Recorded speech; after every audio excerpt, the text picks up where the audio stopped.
அனைவருக்கும் வணக்கம். சற்று முன்பு தமிழக அரசு இன்று வெளியிட்டுள்ள 13 முக்கியமான அறிவிப்புகள் என்னென்ன என்பதை பற்றி தான் நம்ம இந்த வீடியோவில் டீட்டெயிலாக பார்க்க போகிறோம். ஸோ முடிந்தளவுக்கு இந்த வீடியோவை ஸ்கிப் பண்ணாமல் முழுமையாக பாருங்கள்.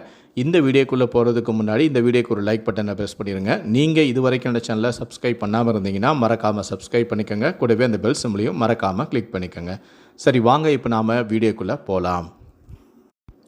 முதல் அறிவிப்பு: முறைகேடுகளுக்கும் தகுதி வாய்ந்த சாமானிய மக்களின் காத்திருப்பு காலத்திற்கும் முற்றுப்புள்ளி வைக்கும் வகையில் உணவுப் பொருள் வழங்கல் துறை தற்போது ஒரு புதிய தொழில்நுட்ப வசதியை உருவாக்க திட்டமிட்டுள்ளது.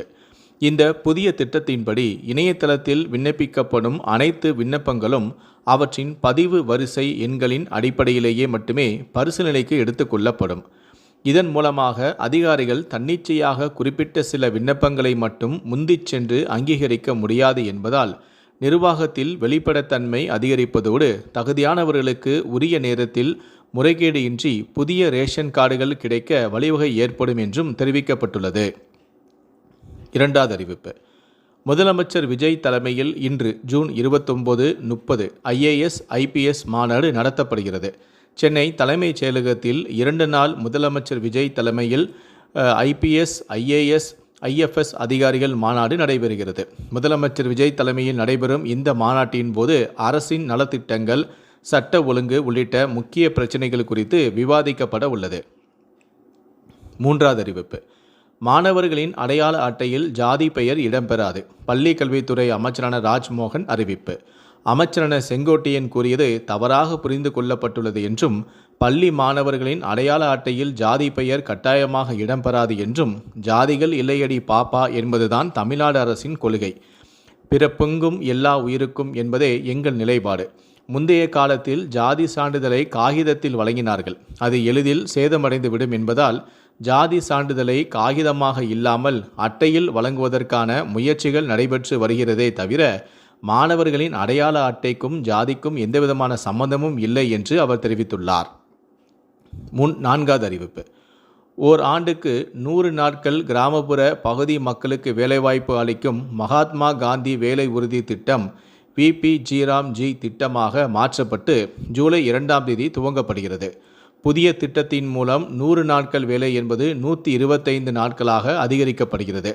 அதே நேரத்தில் இந்த திட்டம் மாநில அரசுகளுக்கு கூடுதலான சுமையை ஏற்படுத்தியுள்ளது.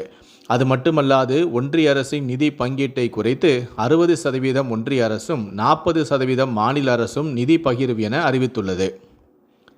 ஐந்தாவது அறிவிப்பு: தமிழக அரசு போக்குவரத்து கழகத்தின் அனைத்து வகையான பேருந்துகளிலும் மகளிருக்கான இலவச பயண திட்டம் விரைவிலேயே விரிவுபடுத்தி அறிவிக்கப்படும் என்று போக்குவரத்து துறை அமைச்சரான பார்த்திபன் தெரிவித்துள்ளார்.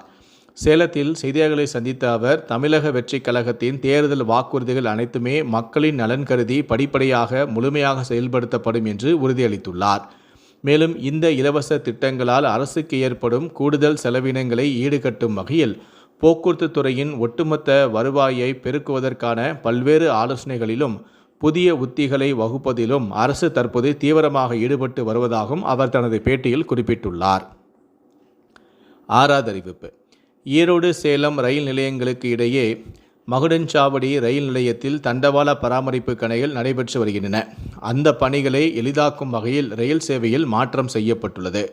அதன்படி எர்ணாகுளம் டாடா நகர் எக்ஸ்பிரஸ் ஜூன் 29ஆம் தேதி இன்று திங்கட்கிழமை மற்றும் வருகிற 1ஆம் தேதி எர்ணாகுளத்திலிருந்து காலை 7:15 மணிக்கு புறப்பட்டு வசதியான இடத்தில் 50 நிமிடங்கள் நிறுத்தப்படும்.